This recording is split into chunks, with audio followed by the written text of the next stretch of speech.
The loneliest people in the galaxy are often the ones everyone thinks they know. The commercial district of Orion Station never truly slept. Thousands of travelers moved through its illuminated corridors every hour. Cargo workers pushed grav lifts loaded with supplies. Merchants advertised products from 100 different worlds. Musicians played beneath glowing signs suspended high above the walkways. The station existed at the crossroads of major trade routes, and every culture in the sector eventually passed through it. Michael Carter liked it for exactly that reason. After years working rescue operations in isolated systems, he enjoyed places filled with ordinary life. On most evenings, he stopped at the same food court near the central observation dome before heading back to his quarters. The food was average. The chairs were uncomfortable. The view made up for both. Massive windows stretched from floor to ceiling, revealing cargo ships drifting through the darkness beyond the station. Tonight looked no different at first. Families shared meals. Pilots discussed schedules. Tourists filled the tables closest to the glass. Yet one corner of the food court stood strangely empty. Michael noticed it immediately. Hundreds of seats were occupied. One remained untouched. A woman sat there alone. At first glance, nothing about her seemed unusual. Orion Station hosted thousands of alien visitors every week. Yet people unconsciously altered their paths as they passed her table. Nobody sat nearby. Nobody started conversations. Some looked toward her briefly before moving on. Others avoided looking at her entirely. The pattern repeated over and over. Michael slowed his pace. The woman appeared completely unconcerned by the isolation surrounding her. Blue-silver skin reflected the soft station lighting. Long golden hair rested across one shoulder. She wore simple civilian clothing rather than anything formal. Her posture remained calm, relaxed, almost as though she expected the empty space around her. A steaming cup sat untouched on the table.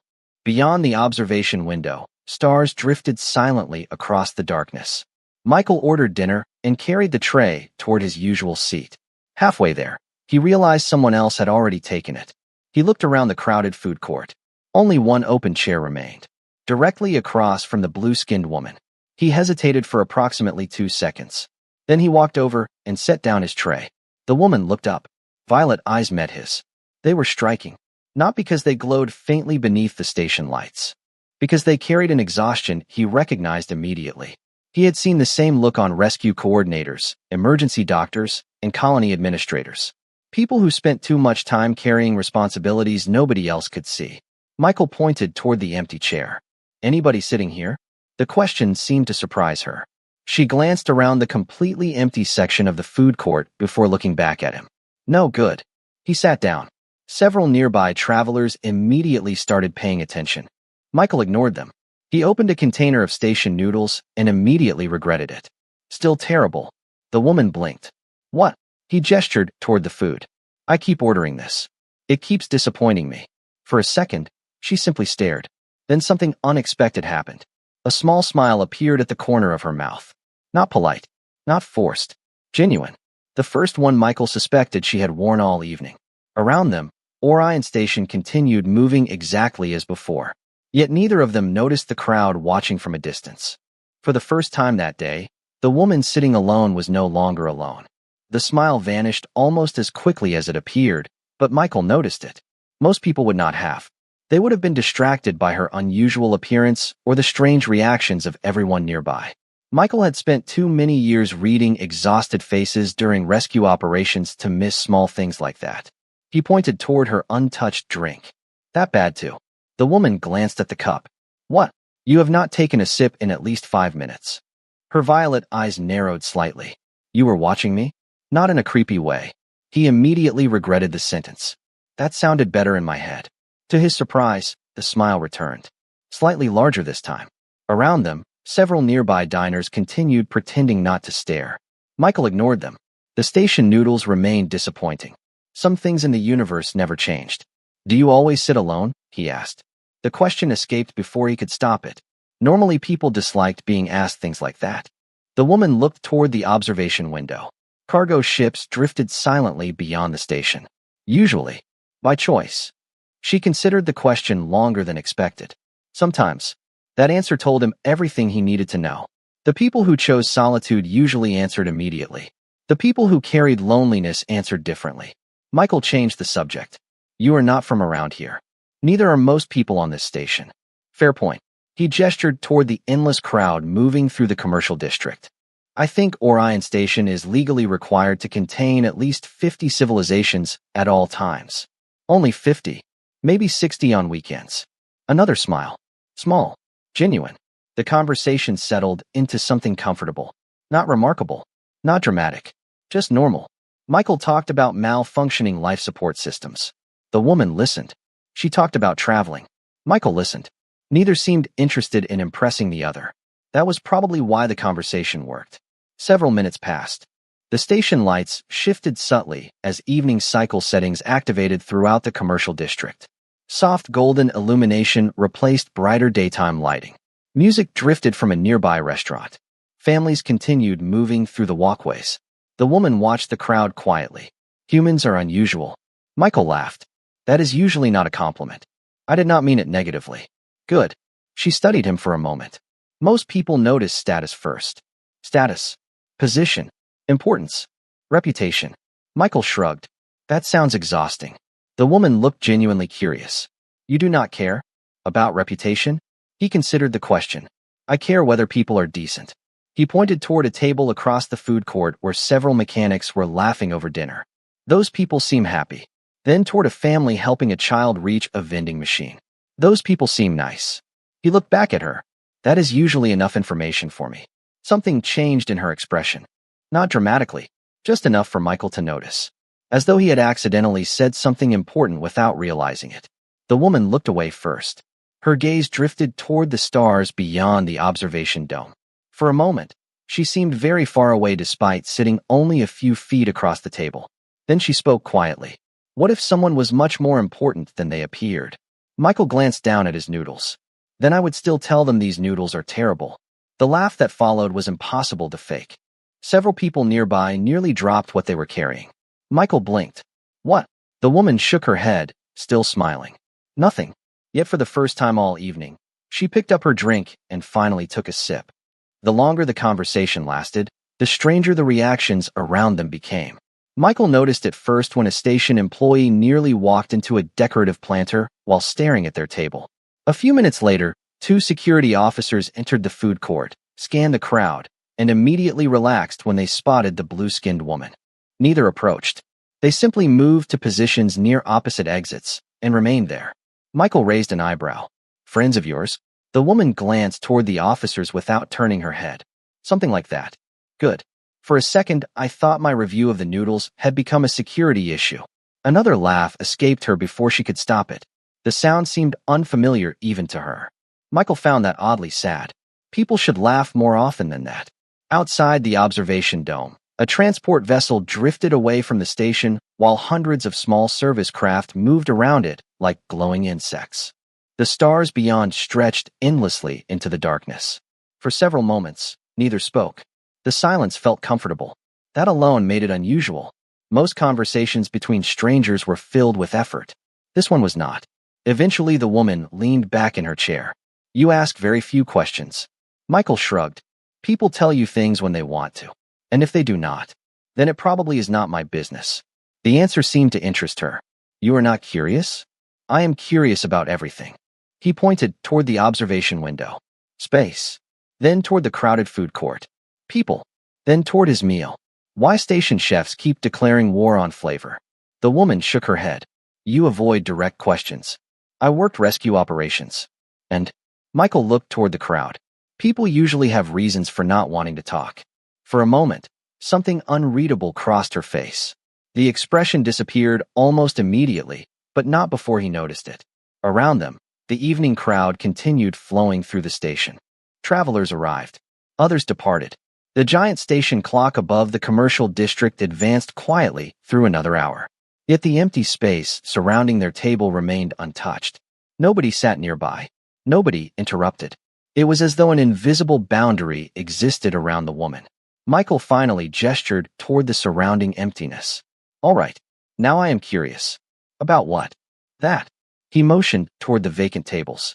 Everyone keeps avoiding this section. She followed his gaze. Perhaps they prefer other seats.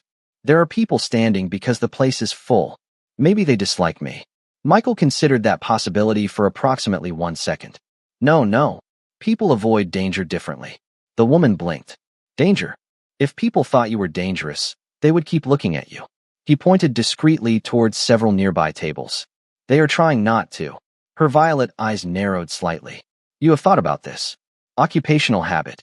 He paused. Besides, you do not seem dangerous. The statement produced a reaction he did not expect. For the first time all evening, she looked genuinely surprised. Not amused. Not curious. Surprised. As though very few people had ever reached that conclusion. Before Michael could ask why, her attention shifted briefly toward the entrance of the food court. Several new arrivals had entered. The moment she noticed them, something changed in her posture. It lasted less than a second. Then it was gone. Michael almost missed it. Almost. The woman returned her attention to him. And how do I seem? She asked quietly. Michael looked at her for a moment. Beyond the unusual appearance. Beyond the empty space surrounding her. Beyond the strange behavior of everyone nearby. Honestly, yes. He smiled slightly. Tired. The answer hit harder than either of them expected.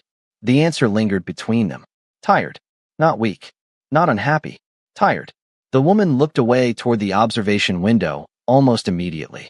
Beyond the glass, a cargo vessel rotated slowly while docking lights blinked against the darkness. For several seconds, she said nothing. Michael wondered if he had crossed a line. Then she surprised him. That is a strange observation. Occupational hazard. You keep saying that. Because it keeps being true. He pushed aside the remains of the station noodles. You spend enough years responding to emergencies, you start noticing things. The woman folded her hands around her cup. And what did you notice? Michael considered the question carefully. You keep watching exits. Her eyes narrowed slightly. Anything else? You notice everyone who enters the room. He pointed subtly toward the food court. Especially the people pretending not to look at you. For the first time all evening, genuine caution appeared in her expression. Not fear. Awareness. As though she had forgotten for a moment that someone might actually be paying attention. You are very observant. Comes with the job. Rescue work. Rescue work. He leaned back in the chair. People usually tell you what is wrong if you know where to look. The woman looked down at her drink. And what is wrong with me? The question sounded almost playful. Almost. Michael noticed the difference immediately. The humor was real. The curiosity beneath it was even more real. He thought for a moment. Nothing. That answer surprised her. Nothing. You look exhausted. He shrugged. That is not the same thing. The station lights reflected softly across her blue-silver skin. For a brief moment, she seemed uncertain how to respond. Michael suspected that happened to her less often than most people. Around them, the evening crowd continued moving through the commercial district. Yet the invisible space surrounding their table remained intact. Several people entered the food court, noticed the woman, and immediately changed direction. Michael watched the pattern repeat. Okay. What? Now I know something is strange. She followed his gaze. About what? About you. The statement earned another small smile.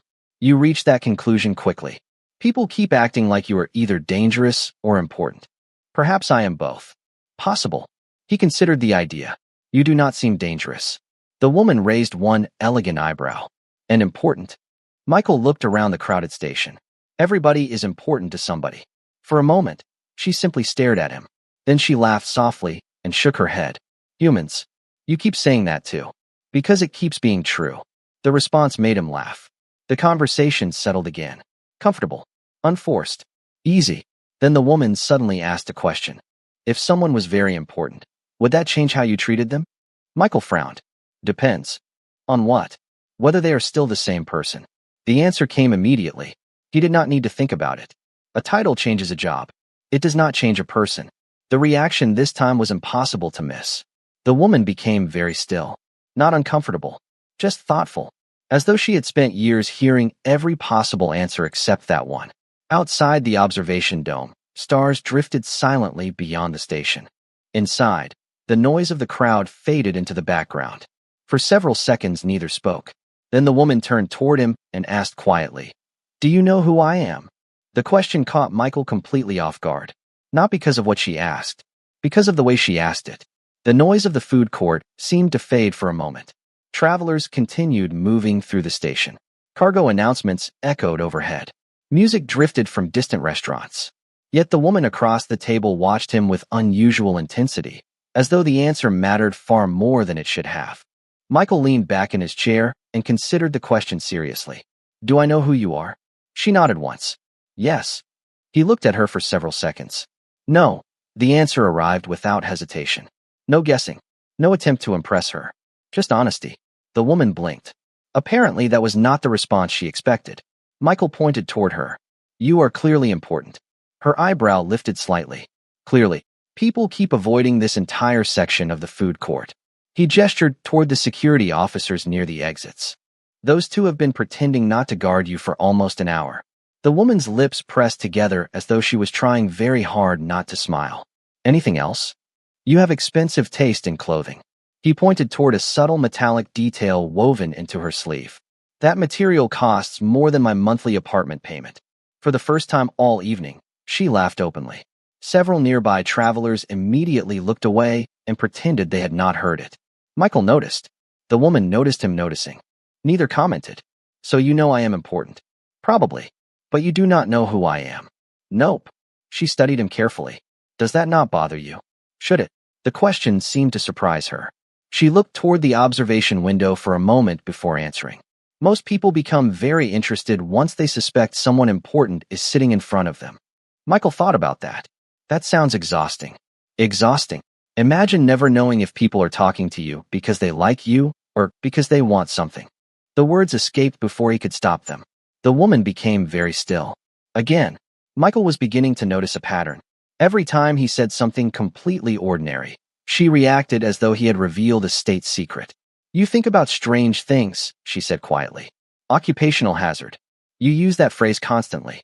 Because it explains most of my personality. Another smile. This one lingered longer. Around them, the crowd continued flowing through the station. Yet the empty space surrounding their table remained untouched. Michael finally picked up his drink and took a sip. Besides what? You asked if I know who you are. He shrugged.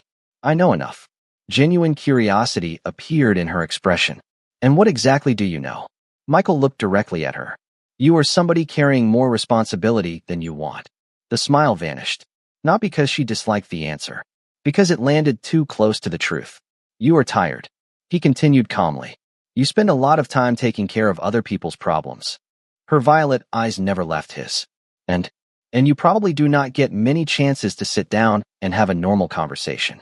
Silence settled between them. Not uncomfortable. Just honest. The woman looked down at her cup, then back at him. When she finally spoke, her voice sounded softer than before. You know, she said. For someone who claims not to know who I am, you seem to understand me surprisingly well. The comment lingered between them longer than either expected. Around the crowded food court, travelers continued moving beneath glowing advertisements and departure boards. Somewhere overhead, a transport announcement echoed through the station. Yet the small table beside the observation dome felt strangely separate from everything else. Michael looked down at the empty container that had once held his regrettable dinner. That is because understanding people is usually easier than understanding station food. The woman laughed again. The sound came more naturally now. Less guarded. Less surprising. Michael considered that a victory for ordinary conversation. She rested her elbows lightly on the table and studied him. You really are not curious. I am curious. Then why are you not asking questions? Because you keep answering them before I ask. Her violet eyes narrowed playfully. Do I? You said you travel.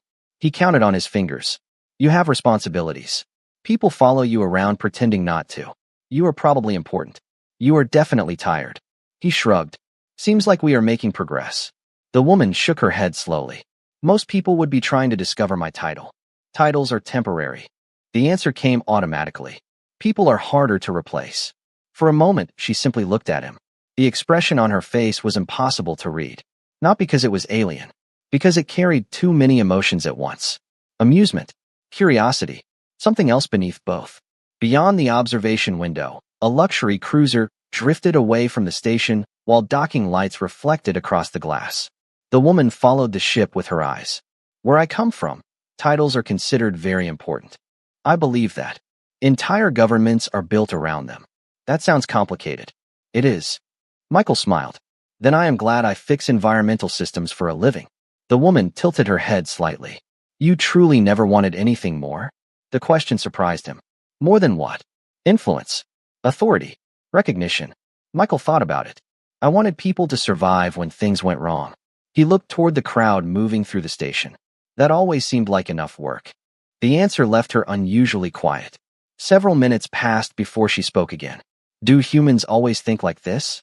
Absolutely not. Michael laughed. Have you met humans? That earned another smile. The atmosphere around the table had become almost comfortable now. Yet Michael continued noticing strange things. Every few minutes someone entered the food court, spotted the woman, and immediately looked away. A station manager walked through the area, froze for half a second, then hurried in the opposite direction. Even the security officers near the exits seemed increasingly nervous. Finally, Michael pointed toward them. All right. What? Something is definitely happening. The woman glanced around the room. What makes you say that? Because everyone keeps acting like they accidentally walked into a final exam.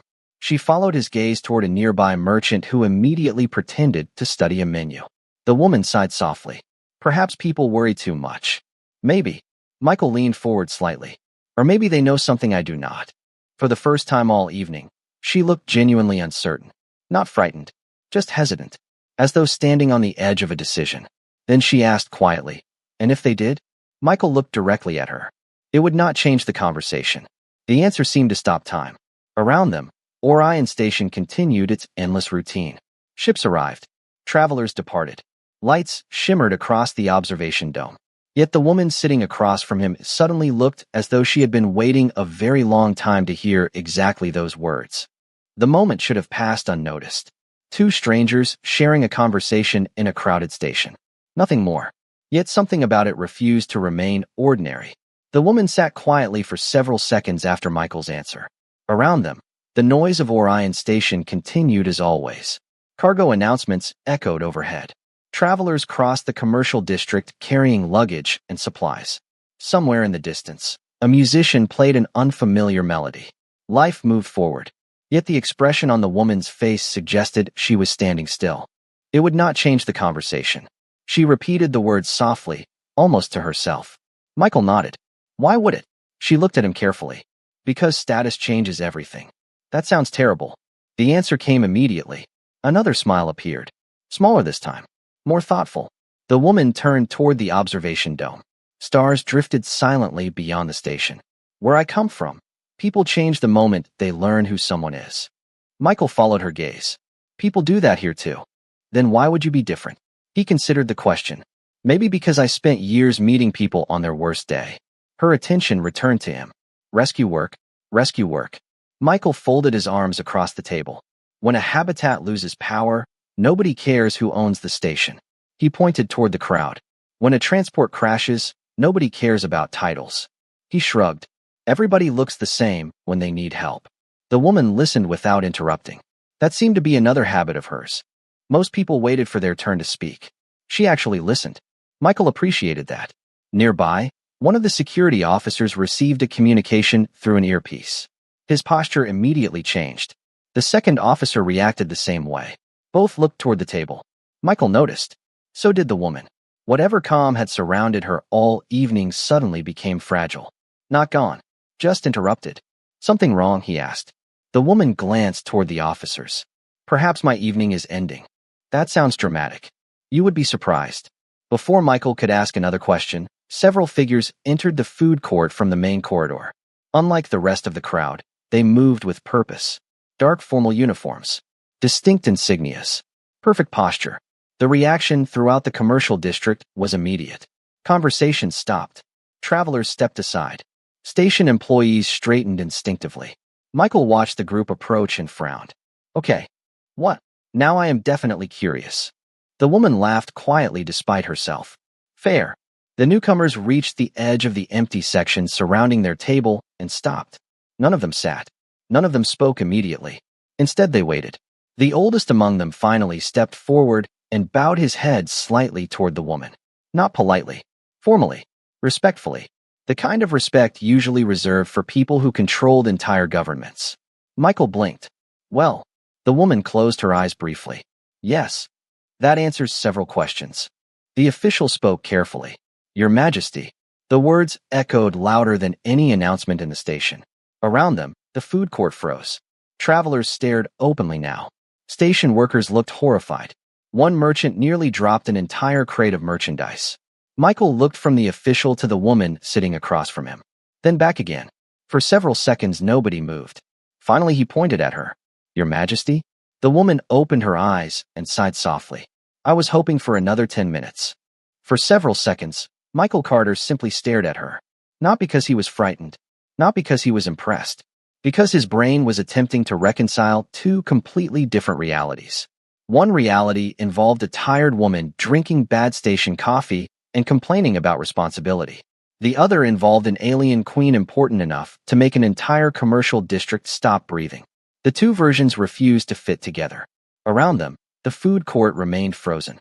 Travelers stood motionless beside tables. Station employees stared openly.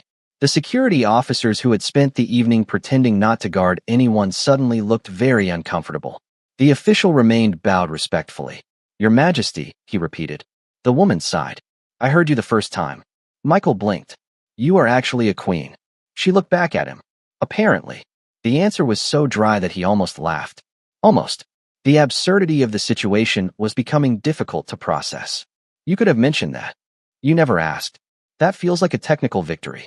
For the first time since the revelation, genuine amusement appeared in her expression. The official looked horrified. Several members of the royal escort looked equally distressed. Apparently, conversations with queens were not supposed to sound like this. Michael glanced around the food court. Every person within sight seemed to be watching them. "Well," he leaned back in his chair. "This explains the empty tables." The queen followed his gaze. "Probably. And the security officers." "Yes. And why people kept acting strange." "Also yes." Michael shook his head slowly. "I thought maybe you were a celebrity." The queen laughed. The sound immediately caused several nearby spectators to look even more shocked. Michael noticed and pointed toward them. "See? That. What? People keep reacting every time you smile." For a moment, the queen's expression changed. The humor faded slightly. Not completely. Just enough to reveal something beneath it. Something older. "That happens often." The answer sounded sadder than she intended. Michael noticed. So did she. The official beside the table cleared his throat carefully. "Your Majesty, the delegation is waiting." "They can wait another minute." The man looked physically pained by the response. Michael decided he liked her. Not because she was a queen. Because she seemed to dislike being treated like one. The realization settled quietly between them. The queen looked toward the observation window. Beyond the station, stars drifted endlessly through the darkness. "Do you know what the strangest part is?" she asked softly. "Probably not. Most people change immediately after learning who I am." Michael considered that. Then he looked around the food court. At the spectators. The security officers. The royal officials. Then back at her. "That sounds lonely." The words stopped everything. Not dramatically. Quietly. The queen stared at him for several seconds. The official looked away. Several members of the escort suddenly became fascinated by distant architecture. Nobody answered. They did not need to. The silence said enough. Finally, the queen smiled. Smaller this time. More personal. "You really are unusual." Michael pointed toward the abandoned container sitting between them. "I am still the same guy who thinks the noodles were terrible." A laugh escaped her before she could stop it. Around them, an entire station watched the queen laugh with a human who apparently had no idea how important he was supposed to think she was. And for the first time all evening, Elira Voss realized she was not enjoying the conversation despite being a queen. She was enjoying it because, for 1 hour, she had not needed to be one. The royal delegation eventually succeeded in convincing the queen that entire governments should not remain waiting forever. The process took longer than anyone expected. Elira Voss finished her drink, ignored 3 increasingly anxious reminders from her advisors, and continued talking with Michael as though nothing extraordinary had happened. Around them, the food court slowly returned to life. Travelers resumed conversations. Station employees returned to work. Yet every few minutes someone still glanced toward the table where a queen and a rescue worker sat discussing terrible station food. Eventually, Elira stood. The movement immediately transformed the atmosphere around her. Royal officials straightened. Security officers became alert. The invisible weight of authority settled across the space once again. Michael noticed it immediately. So did she. For a brief moment. Neither seemed particularly happy about it. I suppose this is where reality returns, she said quietly. Michael nodded. Probably. The Queen looked toward the observation dome one final time. Stars drifted beyond the station exactly as they had an hour earlier. Nothing had changed. Everything had changed. Thank you. The word surprised him. For what? Alira smiled faintly. For sitting down. The answer felt so simple that Michael almost missed its importance. Almost. Then he remembered the empty tables. The avoided glances. The way everyone had treated her like something distant rather than someone present. Suddenly the gratitude made perfect sense. You are welcome. The Queen studied him for another moment. Most people spend their entire lives trying to meet a queen.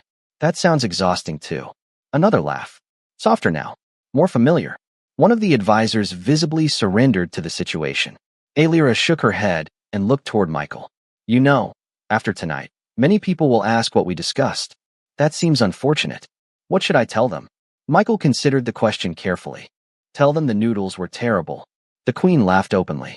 Several nearby officials closed their eyes. The reaction had become predictable. When the laughter faded, a comfortable silence settled between them. Then Alira stepped forward and extended her hand. Not as a queen, not as a ruler, as herself. Michael accepted it. The gesture lasted only a moment. Yet somehow it felt more important than every title surrounding them. For 1 hour, Alira said softly, I was not a queen. The station noise seemed distant. The stars beyond the observation dome reflected in her violet eyes. I was just Alira. Michael smiled. Nice to meet you, Alira. For a second, genuine emotion crossed her face. The kind people rarely showed when entire civilizations were watching. Then the moment passed. The Queen turned toward her waiting delegation. Duty returned. Responsibilities returned. The enormous machinery of government resumed turning. Yet something small had changed. Something real. As the royal escort departed through the crowded station, travelers stepped aside respectfully. Officials bowed their heads. Security teams formed protective corridors. Everyone recognized the Queen. Michael remained seated beside the observation dome, watching the stars. A nearby station worker finally approached his table. Do you realize who that was? Michael looked toward the departing entourage, then toward the empty chair across from him. Yeah. The worker waited. Michael smiled slightly. She seemed tired. Years later, historians would record every detail of the Queen's unexpected visit to Orion Station. Political analysts would discuss the diplomatic implications. Journalists would speculate endlessly about the meeting. None of them would understand the most important part. An entire galaxy remembered her title. One human remembered her name.